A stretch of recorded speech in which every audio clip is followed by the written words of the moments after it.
السلام علیکم غامدی صاحب۔ وعلیکم غامدی السلام۔ صاحب، میرا سوال یہ ہے کہ وہ کوئی ایک ایسا شخص جو اپنے والد کی زندگی میں ہی وفات پا جائے، تو ان کے والد کی وراثت میں کیا شرعی طور پہ اس بندے کا کوئی حصہ نہیں ہوگا؟ اگر ہم لوگ یہ مان لیں کہ اس جو بندہ گزر گیا ہے اس کے بچے بھی ہیں، تو کیا ان کا بھی کوئی حق نہیں ہوگا اپنے دادا کی وراثت میں؟ الحمدللہ، الحمدللہ رب العالمین، والصلاة والسلام علی محمد الامین۔ فاعوذ باللہ من الشیطان الرجیم، بسم اللہ الرحمن الرحیم۔ خواتین و حضرات، میں آپ سب کا شکر گزار ہوں کہ آپ اس طالب علم کی عزت افزائی کے لیے تشریف لائے۔ انہوں نے جو سوال کیا ہے اس کے جواب میں یہ عرض ہے کہ ہمارا فقہی نظام تو اس طرح کے کسی شخص کی اولاد کے لیے کوئی حق تسلیم نہیں کرتا۔ ان کا نقطہ نظر یہ ہے کہ جب کوئی شخص دنیا سے رخصت ہو گیا،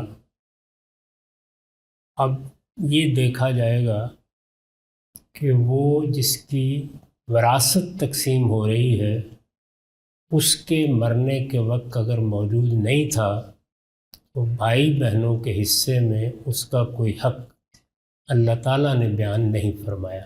یہ استدلال ہے۔ میں نے اپنی کتاب مقامات میں اس پر تنقید کی ہے، یہ بتایا ہے کہ یہ استدلال صحیح نہیں ہے۔ چنانچہ میرے نزدیک اگر کسی بیٹے کی اولاد ہے تو اس کو وہی حصہ مل جائے گا جو اس کے باپ، یا اگر فرض کیجئے کہ وہ مرد نہیں تھا عورت تھی تو اس کی ماں کا حصہ وہ مل جائے گا اس کو، اور اسی اعتبار سے جیسے بھائیوں میں تقسیم ہوگا وہ اس کی اولاد میں اللہ تعالیٰ کے قانون کے مطابق تقسیم کر دیا جائے گا۔ میں نے اپنی اس رائے کے دلائل دے دیے، تاہم ہمارا عام فقہی نظام اس کو قبول نہیں کرتا۔ غامدی صاحب، میرا نام زاہد حسین چھیپا ہے، میں فاؤنڈر ہوں اسلام 360 نامی ایک موبائل اپلیکیشن کا۔ میرا سوال قرآن کی ایک آیت سمجھنے کے لیے ہے کہ قرآن میں اللہ تعالیٰ نے دو جگہ پر اس آیت کو ارشاد فرمایا ہے کہ کیا تم نے اس شخص کو نہیں دیکھا جس نے اپنے نفس کو اپنا معبود بنا رکھا ہے؟ اور یہی بات اللہ تعالیٰ قرآن میں جو 13ویں پارے میں اللہ تعالیٰ ارشاد فرماتا ہے کہ تمہارا جو نفس ہے وہ تمہیں برائی کی طرف راغب کرتا ہے۔ تو اب میں اگر جھوٹ بولتا ہوں، بے ایمانی کرتا ہوں، بچوں پہ ظلم کرتا ہوں یا کسی پہ بھی ظلم کرتا ہوں تو یہ اپنے نفس کے کہنے پہ کرتا ہوں۔ تو اب میرا سوال بیسیکلی یہ تھا کہ جب میں سارے کام اپنے نفس کے کہنے پر کرتا ہوں تو پھر سورہ نساء میں اللہ تعالیٰ ارشاد فرماتے ہیں کہ ہم تمہارے باقی سارے گناہ معاف کر دیں گے اگر اس میں شرک کا گناہ نہیں ہوگا۔ تو میرے سارے گناہ اگر جب نفس کی بیسس پر ہی ہیں اور اس کی بیسس پہ ہی میں گناہ کرتا ہوں تو معبود بنا کے کر رہا ہوں، تو میں کیا پھر میرا جھوٹ بولنا، کسی کی حق تلفی کرنا، زیادتی کرنا، یہ سب شرک کے زمرے میں آئے گا؟ تو پھر وہ جو معاف ہوں گے وہ گناہ کون سے ہوں گے؟ اس آیت کا مطلب یہ ہے کہ جس طریقے سے انسان کسی کو معبود بنا لیتا ہے اور پھر اس کی پرستش کرنے لگ جاتا ہے، وہ جس طرف لے جائے وہ بھی ادھر جاتا ہے، جس طرف سے روکے اس سے رکتا ہے۔ یہی صورتحال بعض اوقات بندے کی اپنے نفس کے ساتھ ہو جاتی ہے۔ یہ بڑا خوبصورت اسلوب ہے یہ بیان کرنے کا کہ اللہ تعالیٰ نے انسان کو جو شرف عطا فرمایا ہے اس کے لحاظ سے اسے اپنی باغ عقل کے ہاتھ میں پکڑانی چاہیے، خواہش نفس کے ہاتھ میں اپنی باغ نہیں پکڑانی چاہیے۔ اس طرح کی بات جب کہی جاتی ہے تو یہ تمثیل کا اسلوب ہوتا ہے، اس پر فقہی احکام مترتب نہیں کیے جاتے۔ جیسے ہم کسی آدمی کو کہتے ہیں کہ تم نے تو اپنی بیوی کو ہی ماں بنا رکھا ہوا ہے، ہر اسی کی خواہش پوری کرتے ہو، تو اس کے نتیجے میں وہ ماں نہیں ہو جاتی، بلکہ یہ بتانا مقصود ہوتا ہے کہ جیسے انسان اپنے والدین کی بات کو ٹال نہیں پاتا، وہ بیوی کے معاملے میں یا بیوی شوہر کے معاملے میں یہ رویہ اختیار کر رہی ہے۔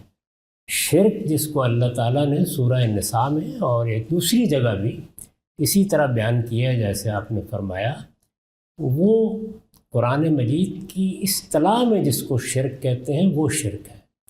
اس کی تعریف یہ ہے کہ کسی کو اللہ کی ذات سے مانا جائے، اللہ کو کسی کی ذات سے مانا جائے، یا خلق میں یعنی تخلیق کے عمل میں، کریشن میں، یا اس کائنات کا نظم چلانے میں کسی کو یہ حیثیت دی جائے کہ وہ خدا کے ساتھ شریک ہو گیا ہے، تو یہ شرک اللہ تعالیٰ معاف نہیں کریں گے، وہ بھی اگر جانتے بوجھتے کیا گیا ہے۔ اس میں بھی اگر غلطی لگ گئی ہے، اس میں اگر بات واضح نہیں ہوئی، تو یہ ساری چیزیں اللہ تعالیٰ کے ہاں امید ہے عذر کے طور پر قبول کی جائیں گی۔ یہ واضح ہو گیا کہ یہ شرک ہے، اس کے باوجود آدمی نے جانتے بوجھتے اس کا ارتکاب کیا، یہ آیتیں اس کے بارے میں یہ کہہ رہی ہیں کہ وہ کبھی معاف نہیں ہوگا۔ تو جو آیت آپ نے پڑھی ہے وہ اصل میں تمثیل ہے، یعنی اس میں یہ بتانا مقصود ہے کہ گویا تو نے اپنی خواہش کو اپنا معبود بنا لیا۔ تو بعض اوقات جب ہم تشبیہ دیتے ہیں تو تشبیہ کے الفاظ حذف کر دیتے ہیں، جیسے ہم کہتے ہیں کہ تم تو چاند جیسے، اور کبھی کہتے ہیں کہ تم تو چاند ہو، یہ وہ اسلوب ہے۔ السلام علیکم sir, bless to be here with you sir. آپ سے تھوڑی سی گزارش ہے کہ ڈاکٹر عارفہ سیدہ زہرا جو علم و وقار کی ایک بہترین نمونہ تھی، ان کا آج انتقال ہو گیا ہے، تو ان کے لیے کچھ دعا کے الفاظ ہو جائیں تو۔ مجھے بھی ابھی معلوم ہوا چند منٹ پہلے، اللہ تعالیٰ ان کی مغفرت فرمائے، ہم سب ان کے لیے دعاگو ہیں۔ وہ ہماری تہذیب کی بڑی نمائندہ خاتون تھی، انہوں نے اردو ادب کی بھی بڑی خدمت کی اور لوگوں کو اپنی تہذیبی روایت سے واقف کرانے میں بڑا غیر معمولی کردار ادا کیا۔ مجھے معلوم نہیں ابھی ہو سکا کہ وفات یہاں ہوئی ہے یا کسی دوسرے شہر میں۔ ہم سب ان کے پسماندگان سے بھی تعزیت کرتے ہیں اور اللہ تعالیٰ کی بارگاہ میں عرض کرتے ہیں کہ وہ ان کی مغفرت فرمائے، ان کے حسنات کو قبول کرے اور ان کے سیئات سے درگزر فرمائے۔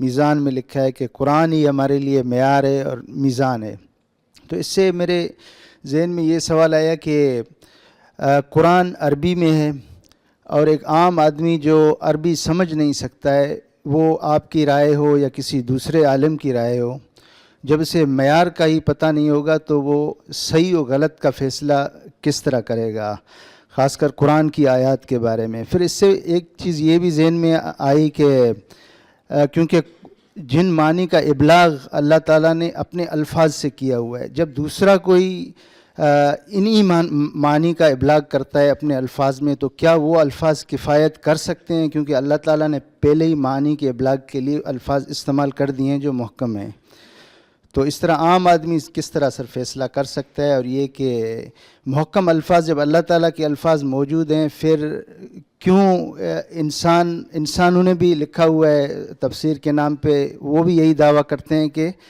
ہم بھی انہی معنی کا ابلاغ کر رہے ہیں، ایک طرف انسان کے الفاظ ہیں، ایک طرف اللہ تعالیٰ کے الفاظ ہیں، تو کیوں نہ یہ کہا جائے کہ عربی زبان جو ہے وہ ہر ایک کے لیے فرض ہے، کیونکہ واجب کے حصول کا ذریعہ بھی ہم نے ایسے پڑھا ہے کہ واجب ہے۔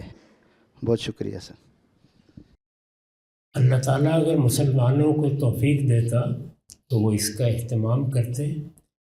مجھے اس سے اتفاق ہے کہ جس طرح دنیا بھر میں لوگ اپنی ضرورت کی زبانیں اپنی اگلی نسل کو سکھاتے ہیں، ہمیں بھی یہ فیصلہ علم و عقل کی روشنی میں کرنا چاہیے تھا۔ مثال کے طور پر ہمارے ملک پاکستان میں ہماری ایک قومی زبان ہے یا ہماری بعض مقامی اور علاقائی زبانیں ہیں، اگر آپ اصول تعلیم کے لحاظ سے دیکھیں تو مادری زبان میں تعلیم کی ابتدا ہونی چاہیے۔ باقی زبانیں بھی اپنی ضرورت کے لحاظ سے قومیں سیکھتی رہتی ہیں۔ خود یورپ میں صدیوں تک یونانی سکھائی جاتی تھی، گریک، اسی طرح اطالوی زبان سکھائی جاتی تھی جو پرانی لیٹن تھی، اب اس کو اٹیلین کہتے ہیں۔ اسی طرح وہاں بھی مقامی زبانیں تھیں، جیسے فرانسیسی ہے، انگریزی ہے، وہ بھی بچے سیکھتے تھے۔ تو یہ بہت اچھا ہو کہ ہمارے ہاں عربی زبان کو ہماری دینی زبان کی حیثیت سے ہر جگہ بچوں کو سکھایا جائے، جس طرح ہم نے یہ اہتمام کیا ہوا ہے کہ ہم قرآن مجید ناظرہ پڑھنا اپنے بچوں کو سکھاتے ہیں۔ اگر یہی اہتمام اس طرح کر لیا جائے کہ وہ براہ راست قرآن مجید کی زبان بھی سیکھ لیں تو یہ کوئی مشکل نہیں ہے۔ قرآن بڑی سادہ زبان میں نازل کیا گیا ہے اور بہت کم حروف ہیں، یعنی بحیثیت مجموعی کوئی 1000-1500 کا ذخیرہ الفاظ ہے جس میں اللہ تعالیٰ نے اپنی پوری بات ادا کر دی ہے۔ آسانی سے یہ معاملہ ہو سکتا تھا لیکن ایسا نہیں ہوا، اور یہ معاملہ صرف ہمارے ساتھ نہیں ہے۔ مثال کے طور پر مشرق بعید کے ممالک ہیں، جیسے ملائیشیا ہے، انڈونیشیا ہے، افریقہ کے بہت سے ممالک ہیں۔ ان سب ملکوں میں اپنی اپنی زبانیں ہی لوگ جانتے ہیں۔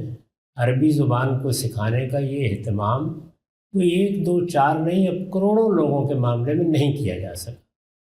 ابھی بھی دور دور اس کے امکانات نظر نہیں آتے، تو آپ ترجمہ بچوں کو پڑھا سکتے ہیں، یعنی اب ان کے پاس ترجمہ پڑھنے کے سوا کوئی چارہ نہیں ہے۔ اس وقت بھی یہاں جتنے لوگ بیٹھے ہوئے ہیں ان میں سے ہو سکتا ہے کہ کوئی 10-20 لوگ ایسے ہوں جو عربی زبان سے واقف ہیں یا براہ راست عربی زبان میں قرآن مجید سمجھ سکتے ہیں، باقی لوگوں کو اپنی اپنی زبان ہی میں اس کو پڑھنا ہوتا ہے یا سمجھنا ہوتا ہے۔ اس کی خدمت اہل علم انجام دیتے ہیں، وہ آپ کے لیے ترجمہ کر دیتے ہیں۔ چنانچہ عام آدمی قرآن مجید کا ترجمہ ہی اب پڑھ سکتا ہے، اس کو اس کا مکلف نہیں کیا جا سکتا کہ وہ بڑی عمر میں اب اس زبان کو ضرور سیکھے۔ محنت کرے آدمی تو کچھ نہ کچھ اس میں استعداد پیدا کر لیتا ہے، لیکن یہ اتنا آسان بھی نہیں ہے۔ اس طرح کی صورتحال میں اللہ تعالیٰ نے ایک دوسرا اہتمام کیا ہے، اور وہ دنیا میں صرف قرآن ہی ہے جس کے بارے میں اللہ تعالیٰ کی طرف سے ہو گیا ہے، اور وہ یہ ہے کہ ایک ہے قرآن مجید کا عام آدمی کے لیے پیغام، یعنی یہ بات کہ اس کائنات کا تنہا خالق اللہ تعالیٰ ہی ہے، ہم سب کو ایک دن اس کی بارگاہ میں حاضر ہونا ہے، قیامت ہمارے دروازے پر دستک دے رہی ہے، موت کے بعد ایک نئی زندگی کی ابتدا ہوتی ہے۔ اس زندگی میں ہم سے کیا مطالبات ہیں، یعنی وہ کیا چیز ہے جو ہم کریں گے تو وہاں کامیابی حاصل ہو جائے گی، اور کیا چیزیں ہیں جن سے اگر ہم اپنے آپ کو بچا نہیں سکیں گے تو ناکامی کا اندیشہ ہے۔ یہ بنیادی پیغام اتنے سادہ اسلوب میں اتنی مرتبہ دہرا کر بیان کر دیا گیا ہے کہ آپ کوئی اس کا ناقص ترجمہ بھی اگر پڑھیں گے تو یہ پیغام بے کم و کاست پہنچ جاتا ہے۔ عام آدمی کو یہی رائے قائم کرنی ہوتی ہے، یعنی وہ علمی باریکیوں میں نہیں جاتا، اس کو تو موٹی موٹی بات جاننی ہے، میرے پروردگار کا پیغام کیا ہے، مجھے زندگی میں کیا کرنا ہے، میرے دین کی حقیقت کیا ہے، مجھے اس کے تقاضوں کو پورا کرنے کے لیے اللہ تعالیٰ نے کن چیزوں کا پابند کیا ہے، کن چیزوں سے روکا ہے، جس کو ہمارے ہاں اوامر اور نواہی کہتے ہیں۔ قرآن مجید سے یہ بات بالکل واضح ہو جاتی ہے۔ اگر قرآن مجید کا سادہ ترجمہ بھی آپ سن لیں اور پڑھ لیں تو یہ ممکن ہی نہیں ہے کہ اس معاملے میں کوئی غلطی باقی رہ جائے۔ اس کے بعد ہے قرآن مجید کی علمی مطالعے کی سطحیں۔ وہ میں آپ سے سچ عرض کروں کہ اس وقت جن لوگوں کی مادری زبان عربی ہے وہ ان کے لیے بھی کوئی آسان چیز نہیں ہے۔ وہ علماء ہی سے مطلوب ہیں، انہی کو ان تک پہنچنا بھی ہوتا ہے، اور اس کے لیے باہر زندگی لگانی پڑتی ہے۔ تو یہ سطح ہر آدمی سے چونکہ مطلوب ہی نہیں ہے تو اسے پریشان بھی نہیں ہونا چاہیے۔ اس کو شوق ہو کہ میں اس میں بھی کچھ آگے بڑھوں، تو جس طرح دنیا کے دوسرے علوم میں ہم ماہرین کی مدد لیتے ہیں، وہ ان کی مدد سے اپنی ترقی کے لیے مزید اقدام بھی کر سکتا ہے۔ اور یہ ماہرین اب دنیا کی ہر زبان میں پیدا ہو چکے ہیں، ان کی تفسیریں موجود ہیں، آپ ان کا تقابلی مطالعہ کر کے اس راہ میں بھی قدم بڑھا سکتے ہیں۔ تاہم یہ راہ آپ کے لیے کوئی لازم نہیں ہے، یہ شوق کی راہ ہے۔ لازم جو کچھ ہے اس میں کوئی رکاوٹ نہیں۔ قرآن مجید ایک عام آدمی کے لیے دنیا کی آسان ترین کتاب ہے، اور ایک عالم کے لیے دنیا کی مشکل ترین کتاب۔ اس میں یہ دونوں سطحیں اللہ تعالیٰ نے خود مربوط رکھی ہیں، تو اس وجہ سے عام آدمی کو وہ مشکل پیش آنی نہیں چاہیے جس کا آپ ذکر کر رہے ہیں۔ میرا سوال ابھی جو آپ نے بتایا زبان کے حوالے سے کہ ہر چیز کو فنا ہے، فنا سے مبرہ کوئی بھی نہیں ہے، وہ چاہے انسان ہو، زبانیں ہوں یا تہذیب ہو، تو کیا ہم یہ کہہ سکتے ہیں کہ عربی زبان بحیثیت زبان یہ لافانی ہے؟ کیونکہ اس کو تو قیامت تک رہنا ہے اور کتاب کو بھی رہنا ہے، تو اس پہ فنا کا قانون لاگو نہیں ہوگا کیونکہ یہ قیامت تک رہنی ہے؟ اور میرا جو چونکہ آپ نے یہ بیان کیا اس لیے دیکھیے ہر چیز کی ایک عمر ہے، انسانوں کی عمر اور ہے، درختوں کی اور ہے، جانوروں کی اور ہے، اجرام فلکی کی عمر اور ہے۔ آپ کو معلوم ہے کہ اب سائنسدان بتاتے ہیں کہ سورج کی کیا عمر ہے، چاند کی کیا عمر ہے، ان کی بھی ایک عمر ہے۔ تو اس طرح زبان کی بھی ایک عمر ہے۔ قیامت تک کے لیے اللہ تعالیٰ نے قرآن مجید ہی کو ہماری ہدایت کا ذریعہ بنایا ہے، تو اس وجہ سے یہ توقع کی جانی چاہیے کہ اب اس زبان کو قیامت تک کوئی خطرہ لاحق نہیں ہے۔ پچھلے 1500 سال اس بات کی گواہی دیتے ہیں۔ ہماری اردو 300 سال میں کہاں سے کہاں پہنچ گئی۔ انگریزی زبان کے ماہرین سے بات کیجئے تو وہاں پر بھی 400-500 سال کے پہلے کی زبان ناقابل فہم ہو گئی ہے، لیکن قرآن مجید عربی زبان اور عربی ادب کو ایسے معلوم ہوتا ہے جیسے پکڑ کر بیٹھ گیا ہے۔ اس کا اعلیٰ ترین معیار آج بھی وہی ہے۔ وہ آج بھی عربی زبان کی باقی سب کتابوں کے مقابلے میں انتہائی آسان ہے۔ جیسے میں نے ابھی عرض کیا کہ اگر آپ اس کی عربی زبان کو کسی حد تک بھی عام کرنے میں کامیاب ہو جاتے تو آپ کے بچے بھی آسانی سے اس کو پڑھ لیتے۔ تو اس لیے امید ہے کہ اب اللہ تعالیٰ اپنا کرم فرمائیں گے، اور موجودہ زمانے میں ایسے ذرائع انہوں نے پیدا کر دیے ہیں، کسی زبان، تاریخ یا افراد کی کاوش کے بھی اب مرنے کے امکانات کم و بیش معدوم ہو رہے ہیں۔ ہمارے ہی دور کے ایک جلیل القدر عالم نے ایک مرتبہ دبئی میں، مجھے یاد ہے، ایک مجلس میں یہ فرمایا تھا، تو وہ دنیا سے رخصت ہو گئے، کہ اب دنیا میں اسلام کا کوئی بڑا عالم نہیں مرے گا، اس لیے کہ آپ جب چاہیں گے اس کو بات کرتے ہوئے، اپنا موقف بیان کرتے ہوئے، ذرا انگلی کے ایک نشان میں چاہیں گے تو سن لیں گے۔ تو اللہ تعالیٰ نے بہت اسباب پیدا کر دیے ہیں۔ پہلے تو آپ کو لکھ کر محفوظ کرنا ہوتا تھا، یاد کر کے محفوظ کرنا ہوتا تھا۔ آپ جانتے ہیں کہ اب اس کی حفاظت کے کیا کیا اہتمام ہو گئے ہیں۔ تو قرآن مجید کی زبان بھی اللہ نے چاہا تو اسی طرح محفوظ رہے۔ جی، میرے لیے بڑے اعزاز کی بات ہے کہ مجھ جیسے حقیر انسان کو یہ موقع ملا کہ آپ جیسے عظیم استاد عالم سے میں مخاطب ہو سکوں اور سوال کر سکوں۔ ہم زندگی میں اپنی بیشتر زندگی کے واقعات اور حالات میں ایسی سچویشنز کا سامنا کرتے ہیں کہ جس پر ہمارا کوئی کنٹرول نہیں ہوتا، اور وہ بڑی ہی غیر موزوں سچویشن بھی ہوتی ہے۔ یہ اختیار بھی نہیں ہوتا کہ ہم اس کو بدل سکیں کسی طریقے سے۔ بے شمار ایسے سچویشنز میں کے بعد بھی ہمارا محاسبہ، ہمارا حساب کتاب آخر میں، جبکہ ہم یہ کہیں کہ ہمارے پاس اختیار و ارادہ انتہائی محدود ہے، بلکہ جتنا اختیار و ارادہ موجود ہے ہمارے پاس، اس میں بھی اگر کبھی ہم نے زندگی میں جو فیصلے لیے ہوں ان کو 5, 10, 15, 20 سال پلٹ کے دیکھیں تو ایسا لگتا ہے جیسے سب کچھ ہی غلط کیا ہوا ہو۔ اس تناظر میں یہ حساب کتاب اور گناہ اور ثواب کے اگینسٹ میں قیامت کے روز جو ہمیں جزا اور سزا کا تصور ہے، یہ کہیں غیر انصافی تو ناانصافی تو نہیں ہے، اس پر مبنی کوئی ایسا۔ اور دوسری بات یہ ہے کہ ہمارا جو تصور اسلام جس طرح سے ہم نے اڈاپٹ کر رکھا ہے، اس میں یہ میں بعضوں کا جسارت نہ ہو جائے لیکن پڑھتے وقت بھی ہماری کتابوں میں، ترجموں میں، لٹریچر میں، ہم اپنے سے سامنے جو لوگ مخاطب ہوتے ہیں غیر مسلموں سے، ان سے ایون مخاطب کرتے ہوئے بھی ہمارا رویہ جو ہے وہ بہت ہی تحقیرانہ سا ہوتا ہے، جس میں ہمیں احساس ہوتا ہے کہ جیسے ہم ان کی تذلیل کر رہے ہیں، ایون تنقید کرتے وقت بھی۔ ذرا اس پہ کائنڈلی ہماری رہنمائی فرمائیے گا۔ یہ رویہ تو کسی حال میں بھی نہیں ہونا چاہیے۔ سب لوگ آدم کی اولاد ہیں، اور اس لحاظ سے انسانیت کے رشتے سے ہمارے بھائی ہیں۔ ہمارے پروردگار نے ہمیں یہی تعلیم دی ہے۔ خود اس نے انتہائی گمراہ لوگوں کو بھی جب خطاب کیا ہے تو اسی طرح خطاب کیا ہے کہ یا بنی آدم، اے آدم کے بیٹو، یا ایھا الناس، اے لوگوں کہہ کر خطاب کیا ہے۔ اس میں کبھی تحقیر کا طریقہ اختیار نہیں کیا گیا۔ اللہ تعالیٰ نے اپنے پیغمبروں کے ذریعے سے جو تعلیم دی ہے اس کا بھی حاصل یہی ہے۔ اس لیے اس سے تو اللہ کی پناہ مانگنی چاہیے اور ہمیشہ یاد رکھنا چاہیے کہ اللہ تعالیٰ ہر گناہ کو معاف کر سکتے ہیں. انہوں نے فرمایا ہے کہ میں تکبر کو معاف نہیں کرتا. رسالت مآب صلی اللہ علیہ وسلم نے ایک موقع پر تکبر کی تعریف فرمائی تو یہ کہا کہ تکبر 2 چیزوں کا نام ہے، بطر الحق و غمط الناس. ایک یہ کہ آدمی کسی حق کے واضح ہو جانے کے بعد اس کے مقابل میں اکڑ کر بیٹھ جائے، اور دوسرے یہ کہ انسانوں کو حقیر سمجھے. تو یہ تکبر ہے، اور تکبر کی سزا قرآن میں یہ بیان ہوئی ہے کہ اونٹ سوئی کے ناکے میں داخل ہو سکتا ہے، کوئی تکبر کرنے والا جنت میں داخل نہیں ہو سکتا. اس سے اللہ کی پناہ مانگنی چاہیے.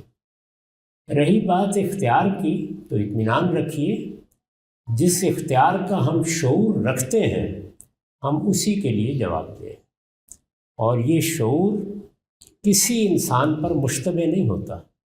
چنانچہ دنیا میں بھی ہم نے جزا و سزا کا سارا نظام اسی اختیار پر بنایا ہے.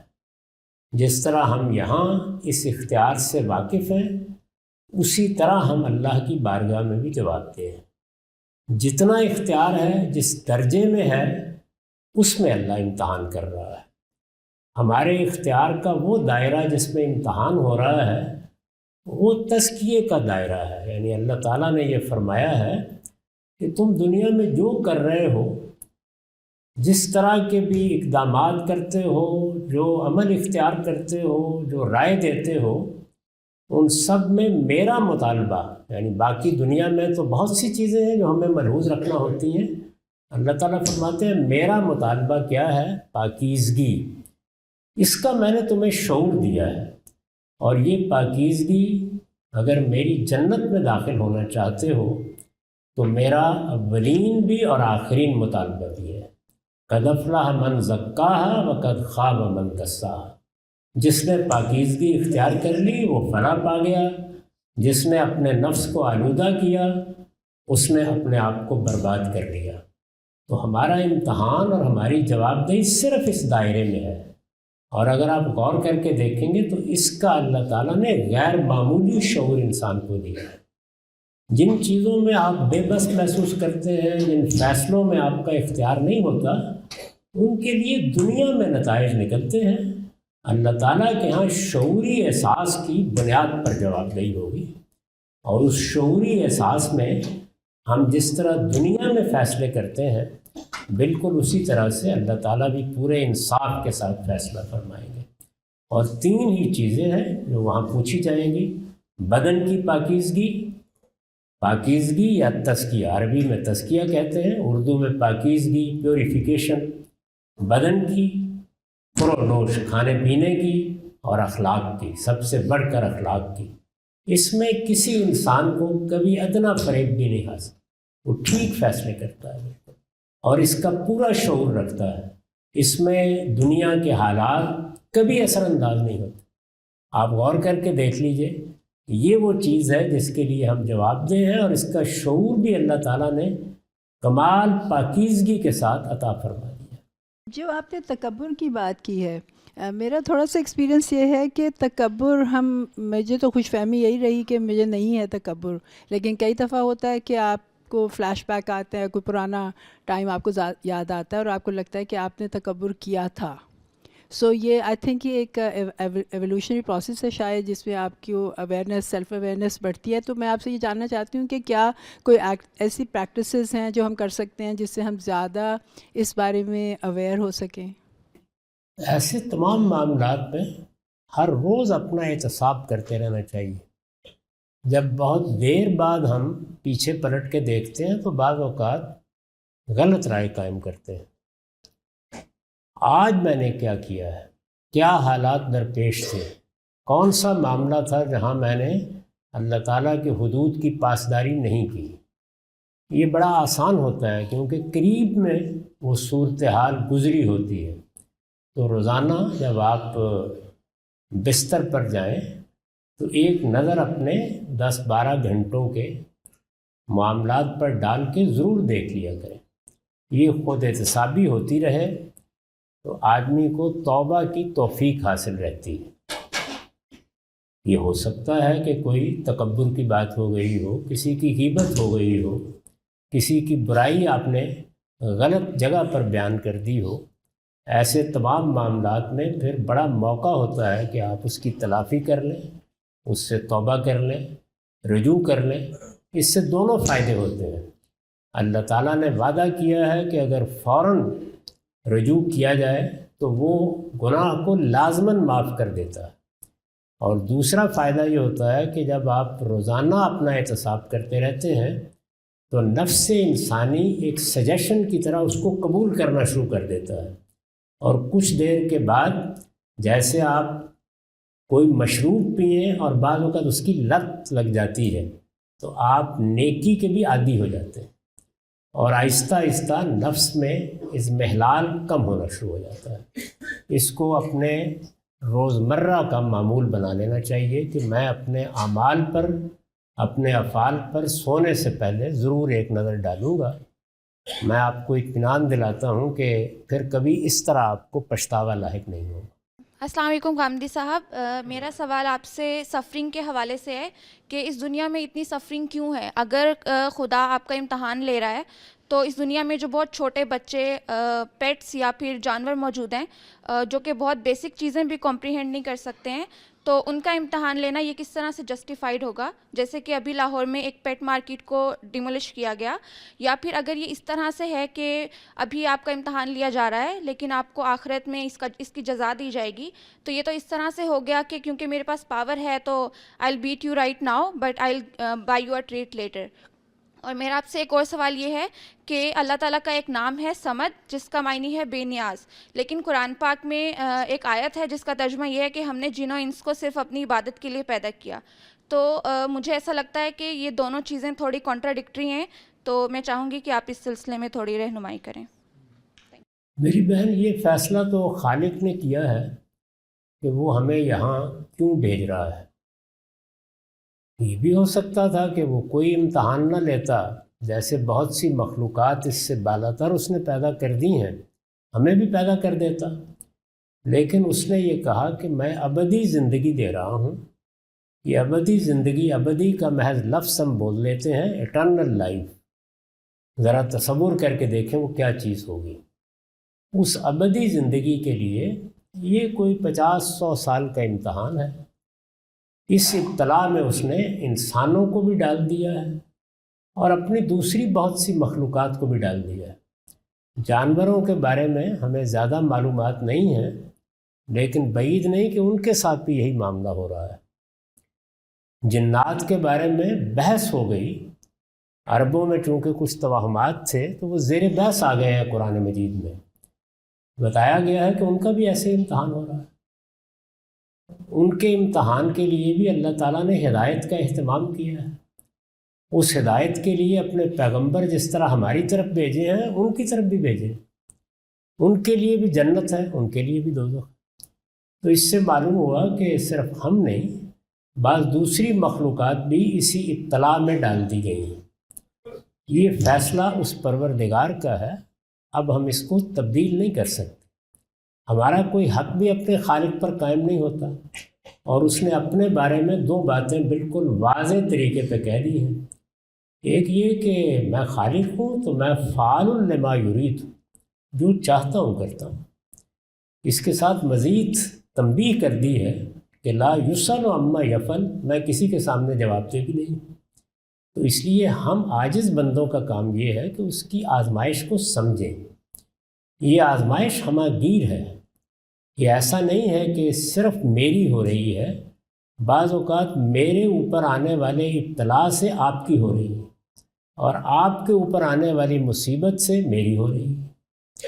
ذرا اندازہ کیجئے کہ سیدنا یعقوب اور سیدنا ایوب 2 پیغمبروں کا خاص طور پر ذکر ہوا ہے کہ ان کو کس کس پہلو سے اللہ تعالیٰ نے اس ابتلا میں ڈالا. خاص طور پر ایوب علیہ السلام کے بارے میں تو اگر آپ بائبل کو دیکھیں تو معلوم ہوتا ہے کہ کوئی انہوں نے قصور نہیں کیا، کوئی گناہ نہیں تھا. ان کی قوم کے لوگوں نے یہ کہنا شروع کیا کہ اللہ تعالیٰ نے اس شخص کو بہت مال و دولت دے رکھی ہے، اس کے پاس خدم و حشم ہے، یہ اگر اللہ کی بندگی کرتا ہے تو کیا بڑی بات ہے. تو اللہ تعالیٰ نے محض یہ بتانے کے لیے لوگوں کو کہ میرا بندہ یہ سہولتیں یہ نعمتیں پا کر صرف شکر گزار نہیں ہے، وہ اپنے باطن میں شکر گزار ہے. ان کو ایسی تکلیف میں مبتلا کیا جس کا تصور کر کے رونگٹے کھڑے ہو جاتے ہیں. تو اس وجہ سے بچوں کو تکلیف آ گئی ہے، بوڑھوں کو آ گئی ہے. یہ سب ہم لوگوں کا امتحان ہے. اب مثال کے طور پر ہمارے ہی بوڑھے والدین ہوتے ہیں، بعض موقعوں پر وہ ایسی تکلیفوں میں مبتلا ہو جاتے ہیں کہ جن کو دیکھنا بھی مشکل ہوتا ہے. تو اس میں غور کیجئے کہ ان کا تو جو کچھ امتحان ہو رہا ہوتا ہے سب سے بڑھ کر اولاد کا ہو رہا ہوتا ہے. وہ کیا کرتی ہے؟ اس موقع پر پیچھے مڑ کے دیکھتی ہے کہ انہوں نے ہمیں پالا تھا، یا گلے سے اتارنے کی کوشش کرتی ہے. تو یہ بڑا ہماگیر امتحان ہے. اس امتحان کو قبول کر کے اپنے پروردگار کی بارگاہ میں ہم کو حاضر ہونا ہے. جب ہم وہاں حاضر ہوں گے تو اس نے اطمینان دلایا ہے، بلکہ اس کو ایک موقع پر مشاہدے میں ڈال دیا کہ پھر میں تمہیں بتاؤں گا کہ میں نے جو کچھ کیا وہ کتنی حکمتوں پر مبنی تھا، اس میں کن کن چیزوں کا لحاظ رکھا گیا تھا. ابھی اس دنیا میں تو تم چند چیزوں کو سمجھ لیتے ہو، اس سے آگے تمہارے لیے غور کرنا بھی ممکن نہیں ہوتا. تو یہ پردے وہاں اٹھا دیے جائیں گے. اطمینان رکھیے. اس میں ارشاد فرمایا کہ ما انا بظلام للعبید، میں اپنے بندوں پر ذرہ برابر بھی ظلم کرنے والا نہیں ہوں. اور اگر یہاں کوئی تکلیف آئی ہے تو چونکہ ابتلا کا معاملہ تھا، میں اس کا اس درجے میں ازالہ کروں گا کہ جس کا یہاں کوئی تصور نہیں کر سکتا. تم جب دیکھو گے کہ میں اس کا ازالہ کروں گا تو نہال ہو جاؤ گے. تو یہ چیزیں اللہ تعالیٰ نے بتا دی ہیں. اب ہمارے پاس یہی انتخاب ہے کہ یا اللہ تعالیٰ کے ساتھ اس طرح دوب مکالمہ کر کے اپنے آپ کو خراب کر بیٹھیں، اور یا اس حقیقت کو مان کر اس ابتلا میں کامیاب ہونے کی کوشش کریں. ہماری سعی و جہد کو کامیابی کی طرف گامزن ہونا چاہیے. ہمیں اس راستے پر اس طرح چلنا ہے کہ جب ہم دنیا سے رخصت ہوں تو ہمیں وہ بشارت مل جائے کہ یہ بندہ راضیتم مرضیہ میری بارگاہ میں حاضر ہو گیا ہے. میری بہن، میری گزارش یہ ہے کہ خدا کی ساری حکمتوں کو پانا آسان نہیں ہے. یہی در حقیقت موسیٰ اور خضر کے واقعے میں بتایا گیا تھا. اس میں تینوں مثالیں دے کر یہ بتایا گیا کہ ہم تمہیں ذرا سا پردہ اٹھا کے بتاتے ہیں کہ ہم کیا کر رہے ہیں. یعنی سامنے کیا ہو رہا ہے؟ ایک نوجوان لڑکا مر رہا ہے. پیچھے کیا ہو رہا ہے وہ ہم تمہیں دکھا دیتے ہیں. سامنے کیا ہو رہا ہے؟ ایک غریب آدمی کی کشتی ٹوٹ رہی ہے. پیچھے کیا ہو رہا ہے وہ بھی دکھا دیتے ہیں. یہ بھی سارے سوالوں کا جواب نہیں دیا گیا. چند چیزیں موسیٰ علیہ السلام کو دکھا کے کیا تعلیم دی گئی کہ خدا کی حکمتوں پر یقین رکھو. یہی عقل کا فیصلہ ہے. تو اس وجہ سے اس سب کچھ کو اس زاویے سے، اس نظر سے ہمیشہ دیکھنا چاہیے. رہی یہ بات کہ اللہ بے نیاز ہے، تو اس کا مطلب یہ ہے کہ اللہ تعالیٰ کو ہم میں سے کسی کی پرواہ نہیں ہے. وہ ہم میں سے کسی کا محتاج نہیں ہے. وہ ہماری کسی چیز کے لیے منتظر نہیں بیٹھا ہوا. ہم اس کی مخلوق ہیں. اس نے ہمیں بنایا ہے. یہ بتایا ہے کہ جب تم اس دنیا میں آنکھ کھولتے ہو تو تمہیں پہچاننا چاہیے کہ تم کیا ہو. تو ہم اس کے بندے ہیں. یہ جو آیت ہے کہ وَمَا خَلَقْتُ الْجِنَّ وَالْإِنسَ إِلَّا لِيَعْبُدُونَ، اس میں کوئی نیاز، کوئی پرواہ، کوئی احتیاج نہیں بیان ہوئی اللہ تعالیٰ کی. ہمیں یہ حقیقت بتائی گئی ہے کہ تم بندے پیدا کیے گئے ہو، اس لیے بندے بن کر رہا کرو. یہ حقیقت سمجھائی گئی. میرا سوال 27ویں آئینی ترمیم سے متعلق ہے. 27ویں آئینی ترمیم آج سینٹ کے سامنے بھی بحث کے لیے پیش کر دی گئی ہے. اس میں جو چیز تھوڑا سا بحث کا موضوع بن سکتی ہے وہ جو اداروں کی آپس میں سپریشن آف پاور کا کانسیپٹ ہے. سو وہ آپ کانسیپٹ کو کس طرح سے دیکھتے ہیں؟ اور اس ترمیم کے نتیجے میں ایک تو سپریشن آف پاورز میں جوڈیشری کا جو رول رہ جائے گا ملک میں، اس کو آپ کس طرح سے دیکھتے ہیں؟ اور دوسرا جو استثناء دی جا رہی ہے کچھ مزید عہدے کریٹ کر کے، اور جو پہلے سے عہدے داران موجود ہیں ان کو، اس استثناء کو آپ کس طرح سے دیکھتے ہیں؟ اگر آپ اسلامی نقطہ نظر سے پوچھ رہے ہیں تو اللہ کے دین میں یا اللہ کے دین نے جو ہدایت ہمیں ہماری اجتماعی زندگی کے بارے میں دی ہے اس میں کوئی استثناء نہیں ہے. اس سے پہلے جو استثناء موجود تھے وہ بھی نہیں. یعنی جب ہم کسی منصب پر فائز ہوتے ہیں تو دو طرح کے کام انجام دیتے ہیں. ایک وہ کام ہے جن کا تعلق ہماری منصبی ذمہ داری سے ہے. مثال کے طور پر اگر ایک شخص کسی علاقے کا ذمہ دار ٹھہرایا گیا ہے تو وہ اپنے منصب کے تقاضے پورے کرنے کے لیے احکام دیتا ہے، ہدایات دیتا ہے. ان سے متعلق یہ استثناء تو ہمیشہ موجود ہے کہ وہ اپنے انتظامی معاملات میں اپنے ہی ذمہ دار لوگوں کے سامنے جواب دے، وہی اس کا محاسبہ کریں گے.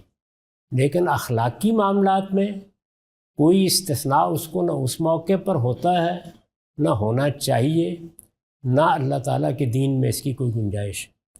خود رسالت مآب صلی اللہ علیہ وسلم کے زمانے میں جو لوگ ذمہ داریوں کے منصب پر فائز کیے گئے، خلفائے راشدین نے جو ذمہ داریاں قبول کیں یا دوسروں کو دیں، ان میں کبھی اس طرح کے کسی استثناء کا کوئی سوال نہیں کیا. اخلاقی معاملات ہر وقت جواب دہی کے کٹہرے میں انسان کو کھڑا کرتے ہیں اور ان کے لیے اس کو پیش ہونا چاہیے. یہ تو اصولی بات ہے. اب رہ گئی یہ چیز کہ مختلف انظامی معاملات میں آپ اپنے ذمہ دار لوگوں کے سامنے کس طرح جواب دہ ہوں گے. کیا اس میں عام آدمی کی کوئی شکایت اگر کسی کے پاس پہنچتی ہے تو اس پر کیا معاملہ ہوگا؟ آپ اس کے پروسیجر بنا سکتے ہیں، اور ظاہر ہے کہ اس طرح کے معاملات میں وہ جواب دہی ہوتی بھی نہیں جو اخلاقی معاملات میں ہوتی ہے. اخلاقی معاملات کا مطلب یہ ہے کہ کسی شخص نے چوری کر لی ہے، کسی نے کسی کو دھوکہ دے دیا ہے، وہ بڑے سے بڑے منصب پر فائز ہے لیکن اس نے قانون کی صریح خلاف ورزی کر دی ہے، اس نے کسی کی جان مال آبرو کے خلاف کوئی زیادتی کا اقدام کیا ہے. اس میں کوئی استثناء اسلامی قانون میں یا اللہ کی شریعت میں نہیں دیا جا سکتا. ہمارے ہاں جو صدر مملکت کو بعض معاملات میں استثناء حاصل رہا ہے وہ بھی کبھی خلفائے راشدین کو حاصل نہیں ہوا، اور ہمارے دین میں بھی اس کی اس درجے میں کوئی گنجائش نہیں ہے. انتظامی اقدامات البتہ بالکل الگ ہیں، وہ اخلاقی حیثیت نہیں رکھتے، وہ تدبیری ہوتے ہیں، اور تدبیری معاملات میں استثناء بھی ہوتا ہے، ہونا بھی چاہیے، اور اس کو آپ ایک قاعدے، ضابطے اور پروسیجر میں لا بھی سکتے ہیں. یہ دونوں کا فرق بہت اچھی طرح سمجھ لینا چاہیے. یہ ایک پہلو ہے. دوسری چیز یہ ہے کہ اس وقت ہمارے ملک میں جو نظام اختیار کیا گیا ہے وہ ایک آئین کے مطابق اختیار کیا گیا ہے. اس آئین کی بنیاد اسی چیز پر رکھی گئی ہے کہ اس میں عدلیہ کا اپنا ایک دائرہ ہے، انتظامیہ کا اپنا دائرہ ہے، اور اسی طرح سے مقننہ کا اپنا ایک دائرہ ہے. یہ چیز دور جدید میں پیدا ہوئی ہے. آپ یہ جانتے ہیں کہ جدید جمہوری معاشروں سے پہلے اس طرح کی تقسیم کار نہیں ہوتی تھی. یعنی مقننہ بھی وہی ہوتی تھی، انتظامیہ بھی وہی ہوتی تھی، عدلیہ بھی وہی ہوتی تھی. خود خلفائے راشدین کے زمانے میں دیکھ لیجئے، بعد کے زمانوں میں بھی عدلیہ کوئی اس طرح متعین طور پر اپنے فرائض نہیں انجام دے پاتی تھی. یہ ایک تدبیری عمل ہے جو انسان نے اپنے تجربات سے کیا ہے، اور بڑی حد تک اس کا مقصود وہی ہے جو امریکی دستور میں بیان کیا جاتا ہے کہ انسان کو بہت زیادہ طاقت ہمیشہ کرپٹ کر دیتی ہے. لہٰذا ان تینوں اداروں کو، یعنی عدلیہ کو، انتظامیہ کو اور مقننہ کو، اپنے اپنے دائرے میں کام کرنا چاہیے. اس سے چیک اور بیلنس کا ایک نظام پیدا ہوتا ہے، اور اس طرح سے ایک دوسرے کی طاقت کے بے لگام ہونے سے ان کو بچایا جا سکتا ہے. اس کے پیچھے یہ چیز ہے. اس میں پھر ایک بڑا مسئلہ یہ پیدا ہوتا ہے کہ ان کو کس طرح الگ الگ کیا جائے. اس کے بہت سے ماڈل دنیا میں موجود ہیں، وہ ہمارے ہاں بھی آزمائے گئے ہیں. آپ مسلمان ملکوں میں اگر دیکھیں 57 ملک ہیں تو ہر جگہ اس کی نوعیت مختلف ہے. اسی طرح سے یورپی ملکوں میں بھی اس میں بہت تفاوت ہے، بہت فرق ہوتا ہے. اب مثلا امریکی عدلیہ جس طریقے سے وجود پذیر ہوتی ہے وہ ہم سے بہت مختلف ہے. اس طرح کی بہت سی چیزیں ہوتی ہیں، ان پر کھلی بحث ہونی چاہیے. پارلیمنٹ میں بھی ہونی چاہیے، دانشوروں میں بھی ہونی چاہیے، اور جب بھی کوئی اس نوعیت کا اقدام کیا جائے تو کوشش یہی کرنی چاہیے کہ وہ علمی اور عقلی طور پر بحث مباحثے سے گزر کر اختیار کیا جائے، کیونکہ ایسا نہیں ہے کہ کہیں لکھا ہوا ہے کہ یہ طریقہ اختیار کیا جائے تو یہ لازمی طور پر اقتدار میں یا اختیار میں توازن پیدا کر دے گا۔ یہ توازن ہمیں تلاش کرنا ہوتا ہے، اس میں غلطی بھی ہو جاتی ہے۔ اس وقت البتہ ہمارے ملک میں جو صورتحال ہے وہ یہ ہے کہ ہم جمہوریت کو شروع تو کر بیٹھے، لیکن ہمارے ہاں بعض مقتدر قوتوں نے جمہوریت کو کبھی تسلیم نہیں کیا۔ یہ ملک جب سے وجود میں آیا ہے، اس میں اس کو اس طرح بیان کیا کرتا ہوں کہ دو امراض پیدائشی ہیں، ایک سول اور ملٹری کشمکش اور ایک مذہبی اور قومی ریاست کی کشمکش۔ یہ کشمکش ہے جو ہمیں وراثت میں ملی ہے، اس کو لے کر ہم پیدا ہوئے ہیں، یہ پیدائشی طور پر موجود ہے۔ اس کو دور کرنے، اس کو ختم کرنے کی کئی کوششیں خود میرے اپنے زمانے میں ہوئی ہیں۔ 50-60 سال میں نے ان کوششوں کو دیکھا ہے۔ اس میں وہ زمانہ بھی تھا جب ایوب خان صاحب نے یہ کوشش کی، پھر وہ زمانہ بھی تھا ضیاء الحق صاحب نے اس کو اسلام کے زاویے سے دیکھا بھی، دکھانا بھی چاہا، غلط دیکھا، صحیح دیکھا، وہ ایک الگ بحث ہے۔ اس کے بہت سے مراحل ہم نے دیکھے۔ ہمارے دستور کو بھی ایک مرتبہ جب وہ بن گیا تو اسی کشمکش کی وجہ سے بہت مراحل سے گزرنا پڑا ہے، اور یہی وجہ ہے کہ اب یہ 27ویں ترمیم کی جا رہی ہے۔ ترمیم اسی لیے ہوتی ہے، ویسے تو امریکی دستور میں بھی 27 ہو چکی ہیں، لیکن وہ 250 سال کے عرصے میں ہوئی ہیں۔ ہم نے بھی 70-75 سال میں بہت تجربات کر کے دیکھ لیے ہیں۔ اس وقت بالآخر یہ معلوم ہوتا ہے کہ یہ فیصلہ ہو گیا ہے کہ اب یہاں ہم فوج کی دستوری حکومت قائم کریں گے، اور میرا خیال ہے کہ وہ آہستہ آہستہ ہوتی جا رہی ہے۔ تو اس کے لیے تیار ہو جائیے، اس میں ہو سکتا ہے کہ 28ویں اور 29ویں ترمیم بھی کرنی پڑ جائے۔ مختصر سا سوال ہے، ایک دینی حلقوں میں ایک اصطلاح بہت زیادہ مشہور ہے ہمارے یہاں، ضروریات دین، کتب و رسائل میں اس کی باقاعدہ فہرست بھی ملتی ہے۔ آپ اس اصطلاح کو کس نقطۂ نگاہ سے دیکھتے ہیں؟ میرے نزدیک یہ اصطلاح تو کوئی غلط نہیں ہے، لیکن اس کو جب متعین کیا جاتا ہے تو اس میں بڑے مسائل پیدا ہو جاتے ہیں۔ میں اس میں صحیح طریقہ اسی طریقے کو سمجھتا ہوں جو رسول اللہ نے اختیار کیا۔ یہ آپ کے علم میں ہے کہ اللہ کے پیغمبر پر قرآن نازل ہوا، وہ پورے دین کو بیان کرتا ہے، صرف دین ہی کو بیان نہیں کرتا بلکہ لوگوں کو خبردار بھی کرتا ہے، اور اب قیامت تک وہ اللہ کی کتاب بھی ہے اور پیغمبر بھی ہے، دونوں کام انجام دے رہا ہے، انذار بھی کر رہا ہے اور دین کی ہدایت بھی پہنچا رہا ہے۔ رسالت مآب صلی اللہ علیہ وسلم نے سنت جاری کی جس پر ہم سب عمل پیرا ہیں، نماز پڑھتے ہیں، روزہ رکھتے ہیں، سب تفصیلات آپ نے بتا دی تھی۔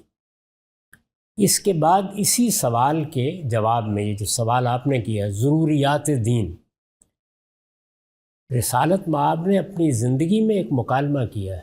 وہ مکالمہ ہمارے ہاں حدیث کی ہر کتاب میں نقل ہوا ہے۔ یہ مکالمہ جبریل کے ساتھ کیا گیا، یعنی اللہ تعالیٰ نے جبریل امین کو انسانی صورت میں بھیجا، وہ تشریف لائے، صحابہ کی مجلس میں آ کے انہوں نے چند سوالات کیے، وہ سب ضروریات جس کو ہم کہتے ہیں اس میں بیان کر دی گئی۔ انہوں نے جو سوالات کیے اس میں پہلا سوال یہ تھا کہ ایمان کیا ہے، تو آپ نے گن کر بتا دیا کہ یہ 5 چیزیں ایمان ہیں۔ یہ وہی چیزیں ہیں جو قرآن میں بھی بیان ہوئی ہیں۔ مکالمہ اس لیے کیا گیا کہ ایمانیات کی فہرستیں اہل سنت الگ، شیعہ الگ بنا کر لوگوں کو خراب نہ کریں، بلکہ جبریل یہ فہرست بنا کے دے دیں اور محمد الرسول اللہ کے ذریعے سے اس کی تصویب ہو جائے۔ پھر دوسرا سوال کیا گیا کہ اسلام کیا ہے، اس کا بھی رسالت مآب نے بالکل متعین جواب دیا، اور وہ چیزیں گن کے بتا دیں کہ یہ چیزیں اسلام ہیں، ان میں کوئی انحراف، کوئی الحاد نہیں ہونا چاہیے، ان کو ملحوظ رکھیں۔ یہ واضح تھا کہ تصوف جب آئے گا وہ دنیا کا عالمگیر مذہب ہے، وہ مسیحیوں کے ہاں بھی ہے، وہ یہود کے ہاں بھی ہے، وہ ہندوؤں کے ہاں بھی ہے، وہ بدھوں کے ہاں اپنے کمال پر پہنچا ہوا ہے، وہ آئے گا، وہ ہر امت میں آیا ہے، تو وہ آ کے کسی جگہ سے نقب لگائے گا، وہ نقب اس نے احسان کے تصور سے لگائی ہے۔ اس موقع پر تیسرا سوال یہ بھی کیا گیا کہ احسان کیا ہے، بتا دیا آپ نے کہ احسان یہ ہے۔ اور قیامت کے معاملے میں بھی یہ صاف معلوم ہوتا ہے کہ لوگ کوئی نہ کوئی دکان لگائے رکھیں گے کسی مہدی کسی مسیح کی، اس کا بھی آپ نے بالکل دو ٹوک جواب دیا کہ یہ نشانیاں ہیں اس کی، ان کو ملحوظ رکھنا۔ تو میرے نزدیک یہ جواب غیر معمولی جواب ہے، اس کے بعد کسی شخص کے جواب کی طرف آنکھ اٹھا کے دیکھنے کی بھی ضرورت نہیں ہے۔ اس کو آپ ضروریات دین کا عنوان دینا چاہیں تو مجھے کوئی اعتراض نہیں ہے، لیکن رسالت مآب کے اس جواب کے بعد میں کسی اور کے جواب کو قابل التفات ہی نہیں سمجھتا۔ جو چیزیں نظر آ رہی ہے اس پر تو ہمیں یقین ہے، جیسے چاند ستارے، یہ زمین ہوا کو ہم محسوس کرتے ہیں، لیکن بعض چیزیں پر ہمیں یقین تو نہیں ہوتا، صرف ایمان ہے، جیسے قبر، آخرت۔ تو یہ اس پہ تو ہمارا صرف ایمان ہے، یقین تو ہمارا نہیں ہے نا۔ تو یہ یقین کس طرح آئے گا؟ یہ میرا دوسرا سوال یہ ہے کہ اللہ نے 7 زمینیں اور 7 آسمانیں بنائی ہیں، تو یہ 7 زمینیں کیا مطلب؟ یہ ہماری طرح اور لوگ بھی، کوئی اور زمینیں بھی ہے اس طرح 6 اور؟ تو اس سوال کا جواب۔ بہت شکریہ۔ اللہ تعالیٰ نے انسان کو ایک عاقل مخلوق کے طور پر پیدا کیا ہے۔ ہمارے پاس علم کے 2 قطعی ذرائع ہیں، ایک یہ کہ ہم اپنے حواس کے ذریعے سے چیزوں کا مشاہدہ کرتے ہیں، ان سے براہ راست دوچار ہوتے ہیں، اس سے جو چیزیں ہمارے علم میں آتی ہیں اس کی صحیح تعبیر یہ ہے کہ وہ ہمارا ادراک ہے، ہم ان کو پرسیو کر لیتے ہیں، آنکھیں دیکھ لیتی ہیں، کان سن لیتے ہیں، اس سے ہمارا تعلق مادی دنیا سے قائم ہوتا ہے۔ ہمارے باطن میں بھی کچھ حواس ہیں، ہم اپنے درد کو دیکھ سکتے ہیں، ہم اپنے رنج اور غم کا مشاہدہ کرتے ہیں، وہ ہمارے براہ راست تجربے میں آتا ہے۔ تو اس طرح باطن کے حواس ہیں، ظاہر کے حواس ہیں۔ ہمیں ان حواس کے ذریعے سے جو ادراک حاصل ہوتا ہے، عقل اس کو فہم میں بدلتی ہے۔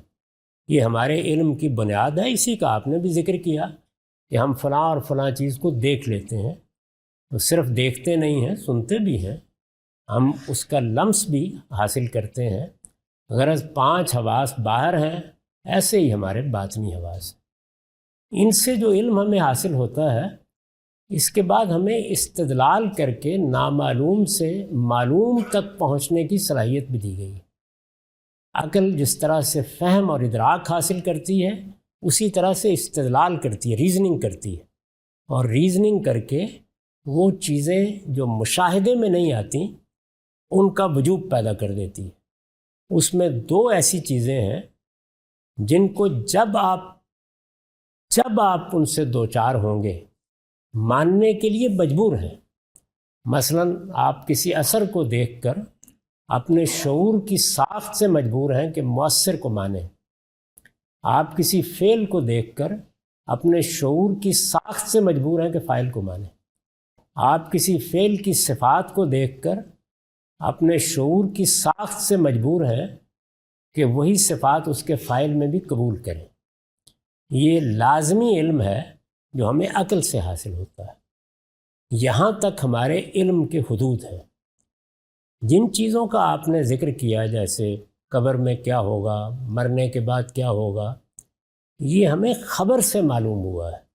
ایسے ہی جیسے میں US میں رہتا ہوں تو میں آپ کو خبر دوں کہ فلاں شہر میں یہ چیز ہے، تو یہ سمجھ لینا چاہیے کہ ایک علم مشاہدے سے حاصل ہوتا ہے یا حواس کے ذریعے سے، ایک علم استدلال سے حاصل ہوتا ہے جس کی میں نے ابھی مثال دی آپ کو، اور ایک علم خبر سے حاصل ہوتا ہے۔ خبر کو آپ پرکھتے ہیں، جانچتے ہیں، جس طریقے سے فہم و ادراک کے لیے عقل فیصلہ کرتی ہے، استدلال کے لیے بھی عقل فیصلہ کرتی ہے، خبر کے لیے بھی عقل ہی فیصلہ کرتی ہے۔ تو ان تینوں ذرائع سے حاصل ہونے والے علم کو الگ الگ جاننا چاہیے، ان کو آپس میں خلط ملط نہیں کرتے۔ جو علم جس ذریعے سے حاصل ہوتا ہے وہ اسی سے حاصل ہوگا۔ آپ کو یہ میز دکھائی جا سکتی ہے، لیکن اگر آپ کبھی نیو یارک نہیں گئے تو آپ کو دکھایا نہیں جا سکتا، اس پہ استدلال بھی نہیں کیا جا سکتا۔ آپ غور کیجئے، وہ سر تسر خبر پر منحصر ہے، یعنی دنیا میں جتنا علم بھی آپ کو حاصل ہو رہا ہے اسی پر حاصل ہوتا ہے۔ رہی یہ بات کہ اللہ تعالیٰ نے یہ فرمایا کہ 7 زمینیں ہیں یا 7 آسمان ہیں، تو یہ اللہ کی دی ہوئی خبر ہے۔ اس میں ہمیں یہ بتایا گیا ہے کہ تم جس زمین کو اور اس کائنات کو دیکھ رہے ہو، یہ ایک کائنات ہے، میں نے اس کے علاوہ 6 اور بنائی ہیں، اور ان میں بھی اسی طرح ایک زمین بنائی ہے جس میں ظاہر ہے کہ زندگی ہے، جس میں مخلوقات ہیں، یہ سب کے سب میرے سامنے قیامت میں جواب دہ ہو جائیں۔ کور آف دین ہے جس کو ہم کہتے ہیں نماز، اور قرآن ایک آخری کتاب۔ نماز جو کہ جس پہ ہم کافی لوگ اس کے اوپر بہت زیادہ زور دیتے ہیں کہ اس پہ جہنم اور جنت کا فیصلہ ہوگا اور انسان کے اعمال میں شامل ہے یہ، تو میرا یہ سوال ہے کہ قرآن میں نماز کا ذکر تو بہت دفعہ آیا ہے، رکوع کرنے والوں کے ساتھ رکوع کی بات بھی ہوئی ہے، سجدہ خدا کے نام پہ سجدہ کرنے کی بھی بات ہوئی ہے، لیکن کہیں پہ بھی نمازیں کتنی ہوں گی، کتنی رکعت ہوں گی، یہ نہیں بتایا گیا۔ سیم گوز فار حج۔ حج میں یہ بتایا گیا کہ 4 مہینے تو ہیں جس میں حج کیا جا سکتا ہے، جس کو ہم بولتے ہیں کہ حرم کے مہینے، لیکن اس میں یہ نہیں بتایا گیا کہ وہ 4 مہینے کون سے ہیں۔ اس میں میں نے آپ کے سائڈ سے بھی ایک ڈیٹیلڈ ویڈیو سنی ہے جس پہ آپ یہ کہتے ہیں کہ ہمیں اس میں سنت کو فالو کرنا چاہیے، قرآن میں جو ہے وہ تصحیح کی گئی ہے پرانی چیزوں کی۔ تو یہاں پہ میرا سوال ہے کہ یہ 2 لائنوں میں صرف نماز کے نمبرز، رکعت کے نمبرز اور 4 مہینوں کا نام لینا اللہ تعالیٰ کے لیے کیوں مشکل تھا، جب یہ آخری کتاب تھی اور اللہ نے اس کی حفاظت کی ذمہ داری لی تھی؟ اور اس میں پھر کیوں نہیں بتایا گیا، اس میں اختلافات کیوں پیدا ہوئے کہ جس میں ہم یہ کوشچن کر سکیں قرآن میں نہیں ہے یہ چیز؟ یہ عملی چیزیں لفظوں میں بیان کرنے کی ہوتی ہی نہیں۔ اگر ایسا کیا جاتا تو اتنے اختلافات پیدا ہو جاتے کہ آپ اس کا تصور ہی نہیں کر سکتے۔ عملی چیزیں عملاً کر کے دکھانے کی چیز ہوتی ہیں، تو اس وجہ سے کوئی ذکر کرنے کی ضرورت نہیں تھی، نہ نماز کوئی نئی چیز تھی، نہ روزہ کوئی نئی چیز تھی۔ ہم بھی اپنے بچوں کو جب اب کہتے ہیں تو ہم کہتے ہیں کہ نماز پڑھو، روزہ رکھو، وہ اپنے گرد و پیش میں دیکھ رہے ہوتے ہیں نماز کیا ہے، روزہ کیا ہے، اور سکھانا شروع کر دیتے ہیں۔ تو مسلمان نسلاً بعد نسلاً اس کی تعلیم دے رہے ہیں۔ رسول اللہ سے صدیوں پہلے لوگ ایسے ہی نماز پڑھ رہے تھے، عرب اسی طرح نماز پڑھتے تھے، کوئی فرق نہیں تھا ان کے ہاں، روزے رکھتے تھے۔ حج و عمرہ کی روایت حضرت ابراہیم کے زمانے سے ایک دن کے لیے منقطع نہیں ہوئی۔ خود رسول اللہ کے بارے میں معلوم ہے کہ آپ نے نبوت سے پہلے حج کیا ہے، روزے رکھے ہیں، اعتکاف کیا ہے۔ یہ حرام ہے، آپ کس لیے جاتے تھے؟ اعتکاف کرنے کے لیے جاتے تھے۔ آپ کے دادا بھی بڑے اہتمام سے غار حرا میں اعتکاف کیا کرتے تھے، اس لیے کہ حرم میں بت رکھ دیے گئے تھے 200-300 سال سے۔ تو اس لیے یہ ساری روایت ایک زندہ روایت ہے اور اس کو ایسے ہی ہونا چاہیے۔ آپ ذرا قرآن اٹھا کے پڑھیے، اللہ تعالیٰ نے ایک موقع پر صلاۃ الخوف کو بیان کیا ہے لفظوں میں کہ اگر رسول اللہ موجود ہوں اور جنگ کے موقع پر لوگ آپ ہی کی اقتداء میں نماز پڑھنا چاہیں اور کثر بھی ہو جائے تو فوج اپنے آپ کو محفوظ رکھ کر کیسے نماز پڑھے؟ آپ ذرا ان آیات سے مجھے اس نماز ہی کی تصویر نکال کے دکھائیے، یہ ناممکن ہو جاتا۔ تو اللہ کا شکر کیجئے کہ رسالت مآب صلی اللہ علیہ وسلم کے بعد مسلمانوں کی پوری روایت میں جس طرح قرآن ہمیں صحابہ نے منتقل کیا ہے، نماز بھی ایسے ہی منتقل کی ہے، روزہ بھی ایسے ہی کیا ہے۔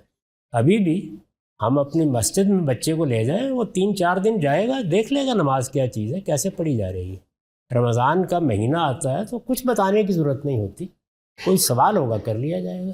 قرآن میں یہ عبادات صرف ان چیزوں میں زیر بحث آئی ہیں جہاں لوگوں کے ذہن میں یا تو کوئی سوال پیدا ہو گیا یا کوئی فلسفے کی بات، حکمت کی بات سمجھانا مقصود تھا۔ ان کا طریقہ بتانے کے لیے کوئی ضرورت نہیں تھی، اور اگر ایسا کیا جاتا تو یہ تحصیل حاصل ہوتی اور یہ بات خود لوگوں کے لیے بڑے کنفیوژن کا باعث بن جاتی۔ قرآن نماز کا ذکر کرتا ہے، اس کی تاکید کرتا ہے، اس کا طریقہ ایک ایک شخص کو معلوم ہے۔ صحابہ کرام تو بتاتے ہیں کہ ہم رسول اللہ کو دیکھنے سے بھی پہلے نماز کے پابند ہو گئے ہوئے تھے، تو یہ کوئی اجنبی چیز نہیں تھی۔ لوگوں کا معاملہ یہ ہے کہ وہ دین کو قرآن سے شروع کر بیٹھتے ہیں. دین قرآن سے شروع نہیں ہوا، آدم علیہ السلام سے شروع ہوا. نماز کی پوری تاریخ قرآن نے بیان کی ہے. کہتا ہے کہ حضرت ابراہیم نے جب اس گھر کو بنایا تو ہم نے اسے کہا کہ اس کو نماز پڑھنے والوں کے لیے، اعتکاف کرنے والوں کے لیے، طواف کرنے والوں کے لیے پاکیزہ رکھو. اس کا مطلب کیا ہے کہ ابراہیم علیہ السلام رسول اللہ سے 2000-2500 سال پہلے پوری طرح واقف ہے نماز کیا ہے، طواف کیا ہے، اور وہ اس گھر کو اسی مقصد کے لیے آباد کر رہے ہیں.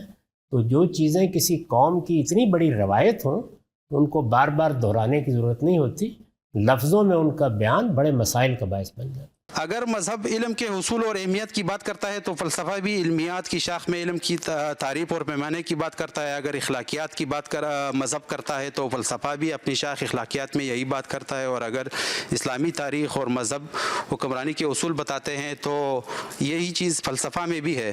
تو میرا سوال یہ ہے، تو کیا ہم فلسفہ اور مذہب دونوں کو ایک ساتھ باہم ملا کے انسان اور معاشرے کو درپیش چیلنجز کے حل اور ترقی کے حصول کے لیے اصول وضع کر سکتے ہیں یا نہیں؟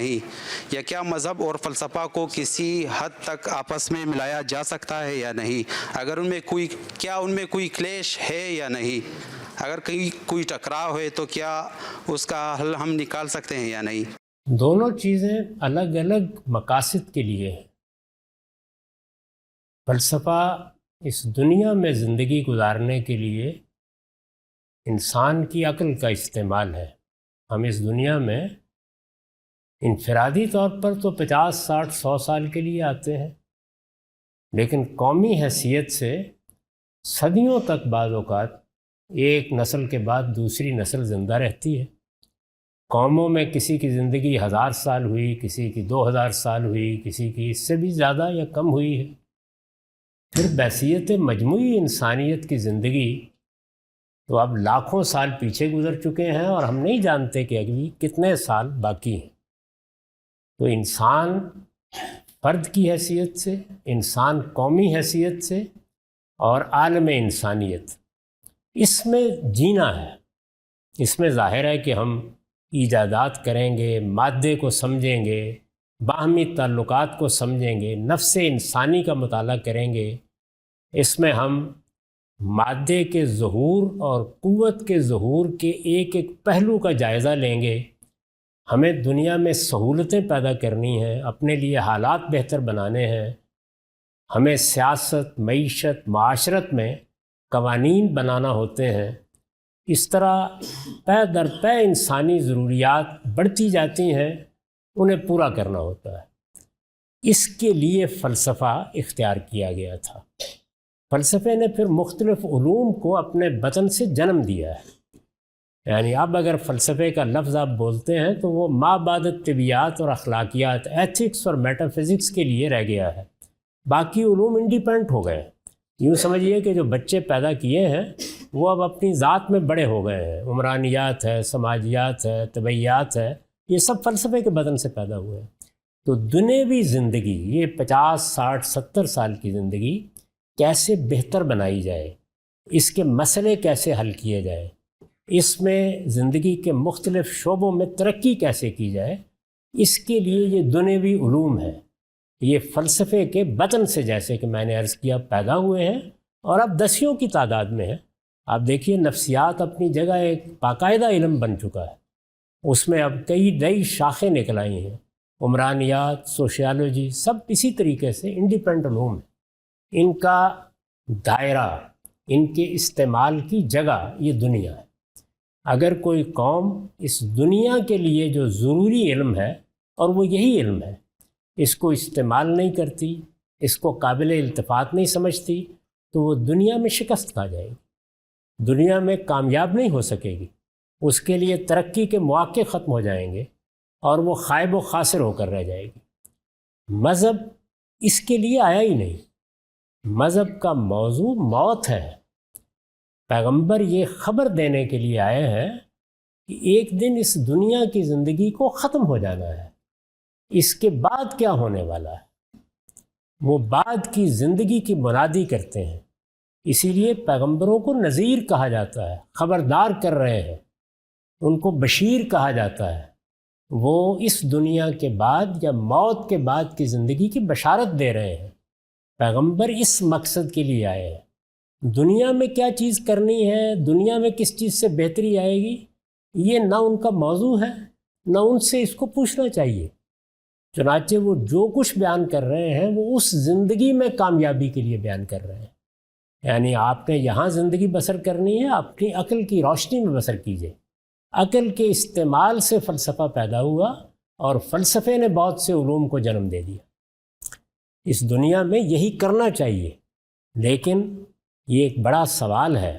ہم میں سے ہر شخص کو موت کا انتظار ہے۔ اصل میں ہم موت کی طرف بڑھ رہے ہیں۔ موت ایک ناقابل شکست حقیقت ہے، پیغمبر اس کو موضوع بنا رہے ہیں۔ اس میں یہ سوال پیدا ہوتا ہے کہ اگر آگے زندگی ہے تو اس میں کامیابی کے لیے کیا کرنا ہے؟ تو پیغمبروں کی تمام تعلیمات اس چیز کو بیان کرتی ہیں۔ وہ اخلاق کو بھی اس کے لحاظ سے بیان کر رہے ہیں، اس میں کامیابی کے لیے کیا کرنا ہے۔ تو اس لیے یہ دو بالکل الگ الگ چیزیں ہیں، ان کو ہمیشہ الگ رکھیے، کبھی خلط ملط نہ کریں۔ عقل کا استعمال جس دائرے میں کرنا ہے اس میں عقل ہی کا استعمال کرنا ہے۔ فلسفے سے جس دائرے میں اور اس کے علوم سے کام لینا ہے وہاں انہی سے کام لینا ہے۔ اگر آپ ان سے کام نہیں لیں گے تو آپ ایک ایسے شخص بن جائیں گے کہ جس کو جب کینسر کی بیماری کا پتہ چلتا ہے تو وہ کہتا ہے کہ میں خاک شفا ڈھونڈنے جا رہا ہوں۔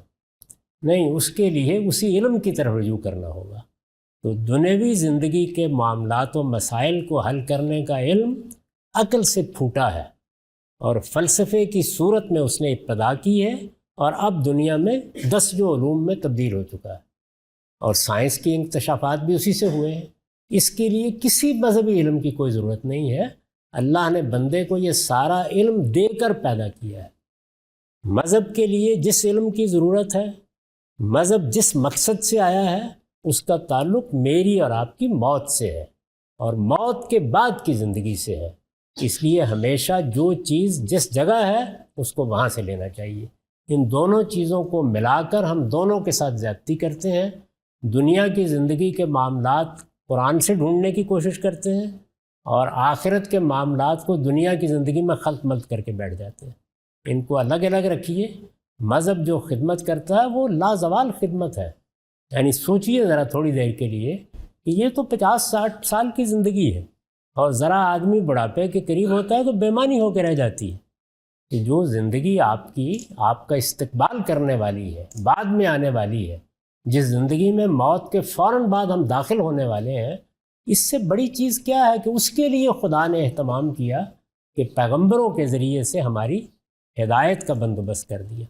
جو چیز ان سے لینی ہے وہ ان سے لیں، اور جو عقل سے لینی ہے وہ عقل سے لیں۔ ہم دعا گو ہیں آپ کی صحت اور سلامتی کے لیے۔ میرا سوال جو ہے نظم قرآن کے حوالے سے، اصل میں اس کے 2 حصے ہیں۔ ایک یہ کہ جو آپ کا نقطہ نظر ہے، کیا جو ہمارے اسلاف ہیں جیسے امام فرائی صاحب، مولانا محمد امین حسن اصلاحی صاحب، کیا ان سے کوئی اس نقطہ نظر میں آپ مختلف ہیں؟ اگر اختلاف ہے وہاں پر تو اس کی نوعیت کیا ہے؟ دوسرا اس کا حصہ یہ ہے کہ اگر کوئی اور محقق یا عالم دین ایک نئے نظم پر پہنچتا ہے، ظاہر قرآن پاک اللہ کی کتاب ہے اور اس کے اندر ظاہر نظم موجود ہے، لیکن ایک اور نظم کی دریافت پر پہنچتا ہے، تو یہ جو موجودہ فکر ہے جسے ہم فکر فرائی سے جانتے ہیں، تو وہ کس جگہ پر کھڑی ہوگی؟ بہت شکریہ سر۔ دیکھیے، نظم قرآن مجید میں ملحوظ ہے۔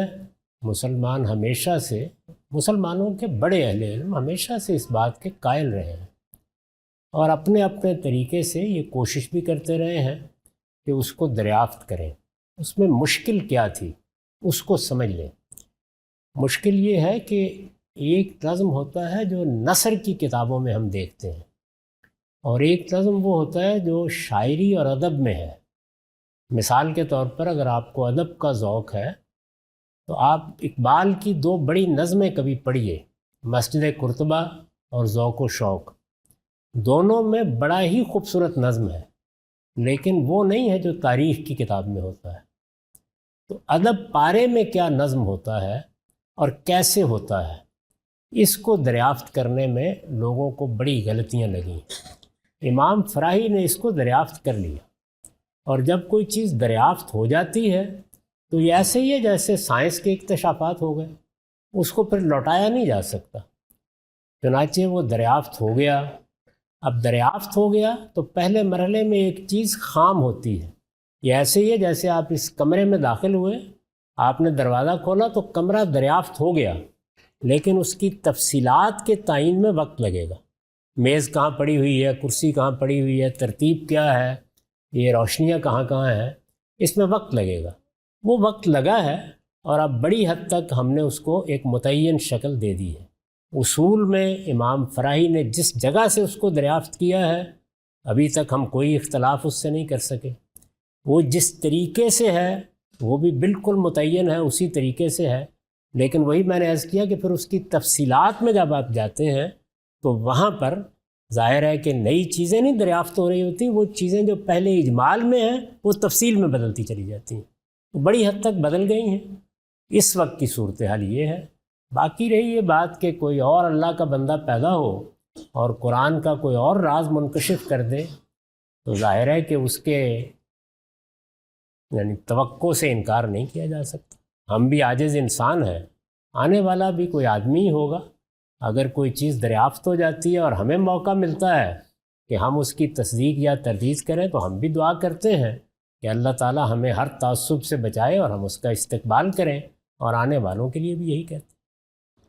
ایک حدیث ہے جو شاید غالباً ابن ماجہ میں بیان کی گئی ہے، وہ یہ ہے کہ حضور اکرم نے فرمایا کہ جو لوگ قربانی نہ کریں وہ ہماری مسجدوں میں نہ آئیں۔ تو یہ میری سمجھ میں بات آج تک نہیں آئی کہ یہ کیسی بات ہے، کیونکہ آپ کی میں نے جتنی بھی گفتگو سنی ہے اس میں جو میری سمجھ میں بھی آئی ہے، بالکل آپ نے صحیح درست فرمایا ہے کہ قربانی جو ہے وہ ایک نفلی عبادت ہے۔ تو وہ جب کبھی کسی سے گفتگو ہوتی ہے تو یہ بیان کر دی جاتی ہے یہ علی حدیث جو اس بات کو ثابت کر رہی ہوتی ہے کہ جی یہ تو کوئی فرض عبادت ہے۔ تو میری سمجھ میں ابھی تک یقین کیجیے یہ حدیث نہیں آئی ہے، آپ اس کے بارے میں پلیز بتائیے۔ حدیثوں کے معاملے میں ایک بات بہت اچھی طرح سمجھ لیں، اور وہ یہ ہے کہ ان کا ایک موقع و محل ہوتا ہے۔ یعنی اللہ کا دین قرآن میں اور سنت میں بیان ہو گیا ہے۔ جب قرآن اور سنت میں دین بیان ہوتا ہے تو وہ سارے لوازم کے ساتھ بیان ہوتا ہے، اس کے شرائط کیا ہیں، حدود کیا ہیں، اس کی تفصیلات کے ساتھ وہ بیان ہو جاتا ہے۔ حدیث میں کسی سوال کا جواب دیا جا رہا ہے، کسی موقع پر توجہ دلائی جا رہی ہے، تنبیہ کی جا رہی ہے۔ اب آپ دیکھیے کہ آپ نے میرا حوالہ دیا کہ میں نے یہ بتایا ہے کہ یہ ایک نفل عبادت ہے۔ احناف کے سوا باقی ہمارے ائمہ بھی یہی کہتے ہیں کہ یہ ایک نفل عبادت ہے، اس میں کوئی بڑا اختلاف نہیں ہے، نہ میں اس میں منفرد ہوں۔ لیکن میرے اپنے گھر میں بیٹھے ہوئے میرے ایک عزیز نے قربانی کے بارے میں ایسی گفتگو کی کہ میں نے اس سے کہا کہ اگر آپ قربانی نہیں کریں گے تو میرے نزدیک آپ کا ایمان بھی محفوظ نہیں۔ تو یہ ایک موقع کی بات ہے، یعنی ایک عبادت کی تحقیر ہو رہی ہے، اس کی حقیقت کی نفی ہو رہی ہے۔ تو کہنے کو تو عمرہ بھی نفل ہے، لیکن اگر کوئی آدمی اس کو قابل اعتنائی نہ سمجھے، اس پر طنز اور تحقیر کے الفاظ کہے تو بعض اوقات تنبیہ میں ایسی بات کہنا پڑتی ہے۔ تو میرا گمان یہ ہے کہ ایسے ہی کسی موقع پر حضور نے تنبیہ فرمائی۔ اچھا غامدی صاحب، میں کافی عرصے سے ایک الجھن کا شکار رہی ہوں۔ ہمارے جو مدارس کے جو معاملات ہیں ان کی اصلاحات کہاں ہوں گی اور کس طریقے سے ہوں گی؟ جو ہمارے تمام بڑے علماء کرام ہیں، جو کچھ حالات ہمارے آگے پیچھے ہم دیکھتے رہے ہیں جو کچھ ہو رہا ہے، تو اس کے کس طریقے سے یہ معاملات کو طے کیا جائے گا؟ اور جو اسلامی نظریاتی کونسل جیسے ادارے ہیں جو اپنے خود سے کچھ فیصلے ابھی ہماری نظروں سے گزرے ہیں، جو کچھ کیا ہے ابھی انجینئر محمد علی مرزا کے حوالے سے بھی بات کر رہی ہوں میں، آپ کا تو ایک کافی اوپن موقف اس کے اوپر آ چکا ہے نیشنل ٹی وی کے اوپر بھی، لیکن بہرحال ابھی بھی بہت سارے معاملات ایسے ہیں جو سمجھ نہیں آتا کہ جو ہمارے لیڈنگ علماء ہیں وہ آگے بڑھ کر کیوں اس کے اوپر بات نہیں کرتے، ان معاملات کی اصلاحات کے اوپر۔ تو میں اس کے حوالے سے تھوڑا آپ سے پتہ کرنا چاہوں گی۔ شکریہ۔ اس میں میری بہن دو چیزیں الگ الگ ہیں۔ ایک ہے ہمارے ہاں دینی مدارس کا معاملہ، اس کو تو میرے خیال میں اب کوئی اس کے سوا چارہ نہیں کہ علماء ہی کو توجہ دلائی جائے کہ اس کو درست کریں. اس میں بڑی خرابی کی بنیاد پڑ گئی ہے. دین کا عالم بننا ایک اختصاصی تعلیم کا موضوع ہے. یعنی جب میں فیصلہ کرتا ہوں کہ میں دین کا عالم بنوں گا تو اس کا مطلب یہ ہے کہ میں نے ایک خاص شعبے میں اسپیشلائزیشن کا فیصلہ کیا ہے، جیسے کوئی آدمی ڈاکٹر بننے کا فیصلہ کرتا ہے.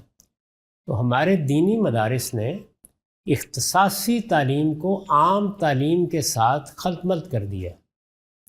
ابھی میں نے حال میں ایک بڑے دینی مدرسے میں حاضری دی تو وہاں بھی ان کی خدمت میں یہی عرض کیا کہ آپ از راہ کرم تعلیم عامہ کو اور اختصاصی تعلیم کو الگ کریں. اور اس کے لیے کوئی حرج نہیں کہ ہمارے ہاں اس وقت مثال کے طور پر ہمارا اپنا میٹرک FA/FSC کا نظام ہے. یہاں کیمبرج کا نظام بھی چل رہا ہے، بچے اس میں تعلیم پا رہے ہیں. امریکن سسٹم بھی یہاں موجود ہے. اسی طرح کینیڈین سسٹم بالکل الگ ہے. بعض اور بھی تعلیم عامہ کے نظام ہیں جو چل رہے ہیں. تو ایک مسلم مدرسہ سسٹم بھی ہو سکتا ہے، لیکن وہ تعلیم عامہ کا نظام ہونا چاہیے، نہ کہ علماء بنانے کا. علماء 12 سال کی وسیع بنیاد، براڈ بیس عام تعلیم کے بعد بننا شروع ہونے چاہیے. تو یہ ایک بڑی غلطی ہے. اس کی اصلاح اصل میں تو ہماری حکومتوں کو کرنی چاہیے تھی، لیکن ان بیچاروں کے پاس اس کی ہمت ہی نہیں ہے. تو اب علماء ہی سے بار بار درخواست کی جا سکتی ہے کہ وہ کریں. دوسرے سوال کا پہلو یہ ہے کہ علماء کی بعض آراء کا کیا کیا جائے.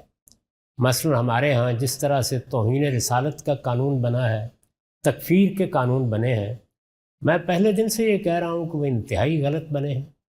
وہ اسلام کے خلاف بنے ہیں، وہ قرآن کے بھی خلاف ہے، وہ حدیث کے بھی خلاف ہے، وہ فقہ اسلامی کے بھی خلاف. تو ان کی اصلاح کے لیے ظاہر ہے کہ بڑی ہمت کی ضرورت ہے. وہ ہمت ابھی میرے ہاں تو کم سے کم میں نے جتنا اپنے سیاستدانوں کو دیکھا ہے، بلکہ فوج کو بھی دیکھا ہے، کسی میں نہیں ہے. تو اس لیے اس مقصد کے لیے ہم سب کو مل کر آیت کریمہ کا ورد کرنا چاہیے. سر میرا سوال آپ سے یہ ہے کہ مجھے دین سے اور فلسفے سے اور تھیولوجی سے مجھے تھوڑا سا انٹرسٹ ہے. آپ کے سامنے سے ایک ہائپوتھسس گزرا ضرور ہوگا، نیک بوسٹروم کا سیمولیشن ہائپوتھسس. اس کو آج کل کے کچھ ماڈرن علماء، ایک اسامہ بشارت صاحب ہیں، شاید آسٹریلیا سے تعلق رکھتے ہیں، وہ اس کو تھیسٹک سیمولیشن کے اندر کر کے وہ آگے اس کو بتا رہے ہیں اور اس کا سارا یوٹیوب کے اوپر ان کا چل رہا ہے. تو کیا اس طرح کے نظریات جو ہائپوتھسس انسان قائم کرتے ہیں اس کو دین کے ساتھ ان کا کوئی اطلاق کرنا یہ کیسا ہے؟ اور بعض اہل علم کا جب میں سنتا ہوں تو کافی باتیں کرینہ قیاس بھی لگتی ہیں، جس طرح کوانٹم اس کا جو ذرات ہیں اس کو جب میئر یا اس کو آبزرو کیا جائے تو وہ ایک جگہ پہ وہ میٹر بن جاتا ہے. اس مادی کائنات کا اور نفس انسانی کا مطالعہ آپ جیسے چاہیں کریں، اس میں نہ کوئی حرج کی بات ہے. اس میں مفروضات ہی پہلے بنتے ہیں. اس کی وجہ یہ ہے کہ عقل استدلال کے لیے پہلے امکانات متعین کرتی ہے، تو امکانات کو پھر مفروضے میں بدلا جاتا ہے اور مفروضے کو پھر تجربات سے گزارا جاتا ہے. یعنی عام طور پر جو سائنسی علم ہے وہ ان 3 مراحل سے گزرتا ہے. ایک ہیں عقل کے لازمی نتائج، جس کی میں نے کچھ مثالیں ابھی دیں. اثر ہے تو مؤثر ہے، فعل ہے تو فاعل ہے، فعل میں یہ صفات ہیں تو فاعل میں بھی ہوں گی. یہ وجوبی معاملات ہیں، یعنی ان کو مانے بغیر کوئی چارہ نہیں ہے. ایک امکانی معاملات ہوتے ہیں. ہم ایک مظہر کا، ایک فینومینن کا مطالعہ کرتے ہیں تو ہمیں یہ محسوس ہوتا ہے کہ یہ غالباً اس وجہ سے ہوگا، غالباً اس وجہ سے ہوگا. وہاں 2 3 4 امکانات پیدا ہو جاتے ہیں. ان امکانات کو ہم مفروضات میں بدلتے ہیں اور پھر تجربے سے گزارتے ہیں. کبھی کوئی مفروضہ درست ثابت ہو جاتا ہے یا وہ تجربے کے ٹیسٹ سے گزر جاتا ہے. جیسے آئنسٹائن کی آپ اضافیت کی تھیری کو دیکھتے ہیں، وہ ایسے ہی تجربات سے گزری ہے. تو یہ عمل مادی دنیا سے متعلق ہے، نفس سے متعلق ہے. اس کو وہیں رکھنا چاہیے، اس سے فائدہ اٹھائیے. آپ انہی امکانات سے اپنے لیے بے پناہ سہولتیں پیدا کرتے ہیں. تو کوانٹم فزکس میں بھی ذرے کے اندر تو ہم کافی حد تک چلے گئے تھے. اب اس ذرے کے جہاں ہم اندر گئے تھے اس کے بھی اندر جا رہے ہیں. اس کے جب اندر جا رہے ہیں تو وہاں ایک دوسری دنیا نظر آ رہی ہے، وہ ہماری اس موجودہ مادی دنیا سے ذرا مختلف دنیا ہے۔ اس میں جو قوانین ہم نے دریافت کیے تھے، اس میں بھی ایک بڑی غلط فہمی موجودہ زمانے میں ہو رہی ہے، وہ یہ کہ بعض لوگوں نے روا روی میں یہ کہہ دیا کہ اس سے کازیشن پر اثر پڑا ہے۔ ایسا نہیں ہے، کازیشن تو اثر اور مؤثر کا تعلق ہے، وہ ابدی چیز ہے، اس کو ختم نہیں کیا جا سکتا۔ کازیشن کا ایک لا ہم نے دریافت کیا تھا، وہ لا وہاں کام نہیں کر رہا۔ تو دنیا میں جو قوانین ہم نے دریافت کیے ہیں وہ ضروری نہیں کہ کسی دوسری دنیا میں بھی کام کر رہے ہوں۔ تو کوانٹم سطح پر وہ قوانین اس طرح کام نہیں کر رہے، تو اس کو بھی آپ ایسے ہی مطالعہ کریں اور قوانین کو تبدیل کر لیں، اس لیے کہ انسان قوانین تبدیل ہی کرتا آ رہا ہے۔ ایک زمانے تک ہمیں باور کرایا جاتا تھا کہ سورج گردش کر رہا ہے، اب پتہ ہے کہ ایسا نہیں ہے، یہ نظر کا فریب تھا، اب ہم نے سمجھ لیا اس کو۔ مذہب کو ان میں سے کسی چیز کی ضرورت نہیں ہے، وہ خود مکتفی ہے، اس کا موضوع موت ہے، وہ قیامت کی تیاری کے لیے آیا ہے، اس کے لیے وہ استدلال بھی خود پیش کرتا ہے، اس کے تمام پہلو بھی خود ہی بتا رہا ہے۔ ابھی میں نے توجہ دلائی، ان دونوں کو خلط ملط کرنے سے نہ ادھر کچھ حاصل ہوتا ہے نہ ادھر کچھ حاصل ہوتا ہے۔